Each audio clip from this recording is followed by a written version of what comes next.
Olá! Hoje a gente vai mergulhar de cabeça num dos processos mais fundamentais da vida, a gametogênese. Vamos entender como a natureza bolou duas estratégias completamente diferentes para criar as células da vida. Uma focada em números, a outra em puro poder. Entender isso é a chave de muita coisa na biologia.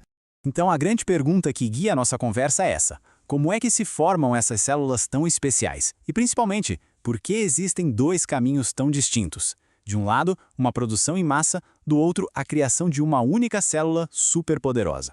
Vamos desvendar esse mistério. E para a gente não se perder, aqui está o nosso mapa. Primeiro, o que é gametogênese. Depois, quando tudo começa. Em seguida, a gente entra na briga de quantidade contra qualidade. Daí, olhamos a forma final de cada um e, por último, um resumão com tudo que importa. Bora lá? Ok, vamos começar pelo básico do básico. Para entender as diferenças, a gente primeiro precisa estar na mesma página sobre o que é a gametogênese e por que ela é tão, mas tão importante. De forma bem direta, gametogênese é o nome do processo que fabrica as células reprodutivas, os gametas. Ele pega as células normais do corpo, que a gente chama de diploides ou 2N, porque tem o pacote completo de cromossomos, e as transforma em gametas. Esses gametas são haploides, ou N, com só metade dos cromossomos. Isso é essencial, né? Senão a cada geração o número de cromossomos ia dobrar. E agora, a primeira grande e talvez a mais chocante diferença. O quando as coisas acontecem. A linha do tempo da produção de gametas já mostra que estamos falando de duas estratégias completamente opostas.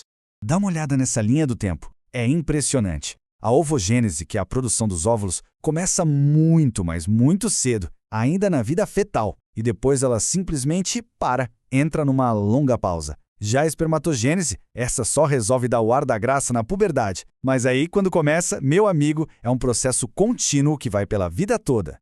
Então, pensa nisso. A fêmea já nasce com um estoque contadinho de células reprodutivas. É um número finito, um recurso que vai sendo usado ao longo dos anos. O macho, por outro lado, tem uma verdadeira fábrica. Ele tem células de reserva, as espermatogônias, que ficam lá garantindo uma produção contínua e gigantesca de novos espermatozoides. Agora vamos ver o que acontece na divisão celular na meiose. É aqui que a estratégia quantidade versus qualidade fica escancarada. O objetivo é criar milhões de competidores ou uma única célula-mãe super equipada. Na espermatogênese, a matemática é clara e eficiente. Uma única célula, o espermatócito, entra no processo. No final, o que a gente tem? 4 espermátides, todas com potencial para virar um espermatozoide funcional. É uma linha de montagem perfeita, sem desperdício. Agora, na ovogênese, a história é bem diferente. A divisão é totalmente desigual. Começa com uma célula, o ovócito, e termina com o quê? Um único gameta que funciona. O resto do material genético vira umas célulazinhas que são descartadas. Mas por que esse desperdício todo? A resposta está nessas célulazinhas, os corpos polares. Na verdade, isso não é desperdício, é estratégia pura. A ideia é garantir que o futuro óvulo fique com tudo. Todo o citoplasma, todos os nutrientes, o vitelo, tudo é concentrado em uma única célula. Os corpos polares são basicamente um jeito de jogar fora o DNA extra, garantindo que o óvulo seja o mais rico e preparado possível. E esse gráfico aqui mata a charada visualmente. Para cada célula que começa o processo, o placar final é de 4:1, uma diferença absurda que define as duas estratégias reprodutivas. Muito bem. A divisão celular acabou, mas o trabalho ainda não está completo. As células que saíram desse processo precisam agora passar por uma última transformação, uma especialização para cumprir suas missões, que são bem diferentes. Do lado masculino, as espermátides, que são redondinhas, passam por uma metamorfose incrível, a espermiogênese. Elas se livram de todo o peso extra, desenvolvem uma cauda e viram verdadeiros nadadores de elite.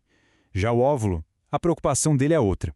A missão é acumular o máximo de recursos para sustentar o começo de uma nova vida. E olha, para quem estuda a zootecnia, essa tabela aqui é ouro. De um lado, o espermatozoide. Minúsculo, supermóvel, quase sem citoplasma, ele é uma cápsula de entrega de DNA. Do outro lado, o óvulo. Gigante, imóvel, lotado de citoplasma e vitelo, um verdadeiro kit de sobrevivência para o embrião. É a prova de que, na biologia, a forma segue a função. Certo, vamos juntar tudo agora. Chegamos na reta final, a hora de consolidar os pontos-chave que separam esses dois processos incríveis. É o resumão para não esquecer mais. Então, vamos lá, direto ao ponto. Primeiro, o início. Fetal ilimitado na ovogênese contra puberdade e contínuo na espermatogênese. Segundo, o resultado da meiose. Um superóvulo contra 4 espermatozoides. Terceiro, a divisão do citoplasma. Desigual para nutrir contra igual para ser ágil. Quarto, as pausas. A ovogênese tem 2 longas paradas. A espermatogênese vai direto, sem parar. E por fim, a estrutura. Um é grande, nutritivo e parado. O outro é pequeno, móvel e focado em chegar ao destino. Se a gente pudesse resumir tudo em uma frase, seria esta aqui. A espermatogênese é uma linha de produção em massa, de alta velocidade. A ovogênese é a criação artesanal e cuidadosa de uma única célula-mãe. Pensa nisso, uma é uma fábrica que nunca para, que aposta nos números. A outra é um ateliê, que investe todos os recursos para criar uma única obra-prima, pronta para gerar vida. E isso tudo deixa a gente com uma pergunta final para pensar. Como é que essas duas estratégias tão opostas, a da quantidade e a da qualidade, acabaram moldando não só a reprodução, mas os comportamentos, os desafios e o sucesso de tantas espécies diferentes no reino animal? A resposta para isso é basicamente o coração da biologia reprodutiva: